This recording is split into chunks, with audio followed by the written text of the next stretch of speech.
Assalamualaikum warahmatullahi wabarakatuh. Kembali lagi bersama saya Yuli Susilawati, kelas 4C reguler B. Video ini saya buat untuk mengikuti salah satu tugas mata kuliah Manajemen Pemasaran 1 dengan judul Cara Menentukan Segmen dan Target Pasar. Pertama-tama kita akan bahas dulu apa itu segmentasi pasar. Segmentasi pasar adalah membagi pasar menjadi homogen sehingga relatif mempunyai kebutuhan dan keinginan yang sama. Terus, kenapa harus adanya segmentasi pasar? Karena untuk menghemat biaya, energi, waktu, strategi bauran, dan pemasaran akan tepat mengenai sasaran. Sebelum ke segmentasi pasar, kita harus mengetahui dasar-dasar segmentasi pasar terlebih dahulu, yaitu segmentasi yang mencangkup variabel-variabel utama yang mensegmentasikan pasar konsumen, yaitu faktor geografis, demografis, psikografis, dan perilaku. Aku akan menjelaskan apa itu segmentasi geografis. Segmentasi geografis dilakukan dengan cara membagi pasar menjadi unit-unit geografis, misalnya negara, provinsi, kabupaten, kota, dan sebagainya. Perusahaan dapat beroperasi di semua segmen, tetapi ia perlu memperhatikan perbedaan kebutuhan dan selera yang ada di wilayah masing-masing.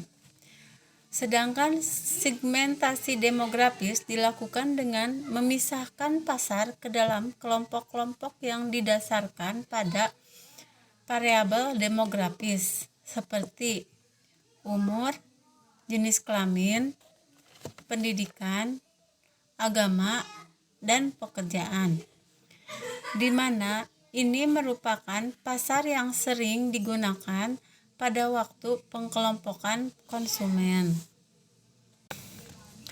Selanjutnya, segmentasi psikografis dilakukan dengan membagi konsumen ke dalam kelompok yang berlainan menurut kelas sosial, gaya hidup, dan berbagai ciri kepribadian.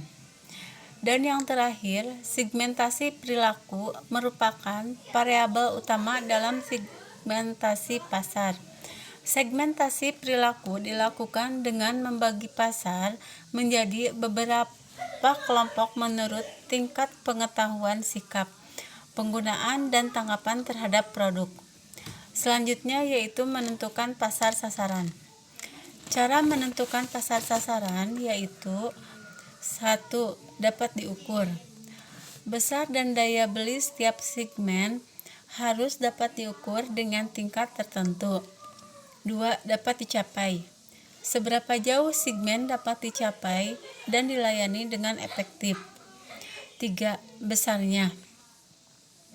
Suatu kelompok konsumen akan pantas disebut segmen apabila kelompok tersebut cukup besar atau cukup menguntungkan. Keempat, dapat dilaksanakan. Ini merupakan ukuran seberapa jauh program-program efektif dapat disusun untuk menarik suatu segmen. Dan yang terakhir, kita harus mempunyai strategi supaya bisa bersaing di pasar, yaitu diantaranya strategi pemimpin besar. Maksudnya yaitu suatu perusahaan yang mempunyai pemimpin besar dalam pasar produk yang relevan. Strategi penantang pasar, strategi pengikat pasar. Dan yang terakhir adalah strategi menggarap relung pasar. Maksudnya yaitu perusahaan kecil mengkhususkan diri pada sebagian pasar yang menghindari bentrok dengan perusahaan-perusahaan besar. Mereka menempati relung-relung pasar yang mereka jalani dengan efektif melalui spesialisasi yang cenderung diabaikan oleh perusahaan-perusahaan besar. Demikian penjelasan saya tentang cara menentukan segmen dan target pasar. Mohon maaf jika penjelasan saya kurang maksimal. Terima kasih atas perhatiannya. Assalamualaikum warahmatullahi wabarakatuh.